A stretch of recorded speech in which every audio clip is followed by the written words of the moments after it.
आदर व सम्मान के योग्य सभी सम्मानित जन, जैसा कि हम सभी आज यहाँ पर मेरे पापा के रिटायरमेंट के अवसर पर उपस्थित हुए हैं, इकट्ठा हुए हैं। सबसे पहले तो मैं ये कहना चाहूँगा कि पापा का 29 साल का जो अध्यापन का करियर रहा है वो उन्होंने बहुत ही शानदार तरीके से अपना व्यतीत किया। सबसे बड़ी बात जो पापा ने ये बताई मुझे कि हमेशा पापा ने ये कहा है कि अगर सबसे बेहतर कोई कार्य हो सकता है तो वो हो सकता है बच्चों को पढ़ाने का।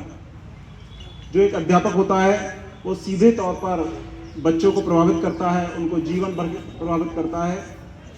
एक टीचर का रहन सहन, बोलने का रवैया, चलने का रवैया, पढ़ाने का रवैया, उसकी हर एक बात बच्चे के पूरे जीवन को प्रभावित करती है। पापा ने हमेशा ये कहा कि जो हम ड्यूटी करता हूँ या मैं ड्यूटी करता हूँ तो जो सैलरी है वो तो उसका एक एक्स्ट्रा आउटकम है।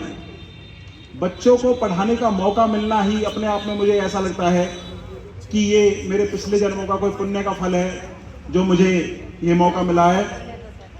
और इसके साथ ही जब पापा इससे पहले काफ़ी लंबे दौर तक टीजीटी के तौर पर अध्यापन का कार्य किया तो छोटे बच्चों के साथ पापा जो इतने घुल मिल के रहते थे तो मतलब ऐसा लगता था कि मतलब बस ये इससे बेहतर उनके लिए कुछ हो नहीं सकता। क्योंकि मैं भी 2-3 साल पापा के स्कूल में, गवर्नमेंट स्कूल में पढ़ा था, तो बच्चों के लिए बस पापा को ऐसा लगता था कि क्या ना कर दूं। छोटे बच्चों के साथ इतना स्नेह, इतना प्यार जिसकी कोई हद नहीं।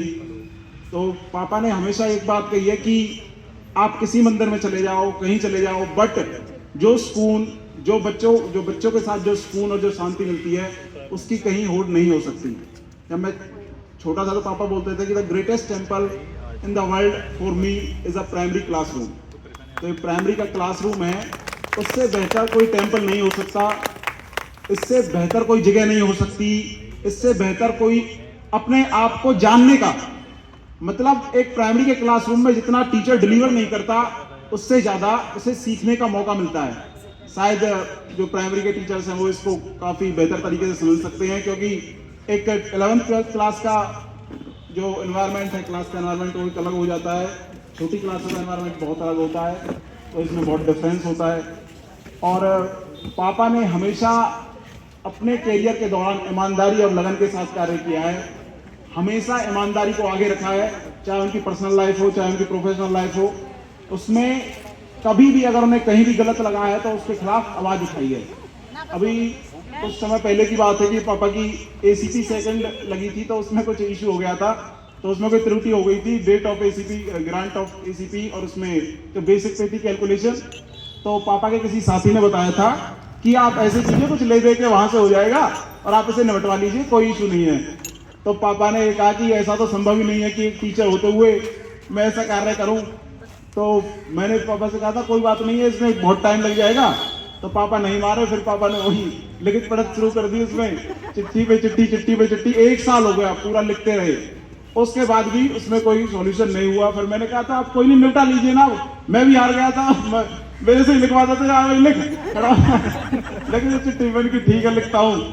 मैंने क्या पापा जी पैसे ले जाके जाओगे? एक ये बता, तो एक बात बता सीधी सी, इस हमारे समाज में जो सबसे ज्यादा कार्य मतलब सबसे ज्यादा एक टीचर ही होता है जो समाज को राह दिखाता है। और अगर टीचर हो गए हम ऐसा काम करें तो वो बिल्कुल मुझे गवारा नहीं है, चाहे मुझे 1 साल लगे, 2 साल लगे, 10 साल लगे, ACP मिले ना मिले, सिलसिला ऐसे ही चलेगा, कोई दिक्कत नहीं है। तो फिर करीब जाके 3 साल बाद वो ACP में जो प्रॉब्लम हुई थी वो रेक्टिफाई हुई थी। तो और इसके साथ ही जैसे कई बार बच्चे मिलते हैं जो पापा के पढ़ाए हुए थे, तो आज के टाइम में कोई US में जॉब कर रहा है, कोई बैंक में जॉब कर रहा है, कोई मैनेजर है, कोई इनकम टैक्स में इंस्पेक्टर है, तो बहुत ही अच्छा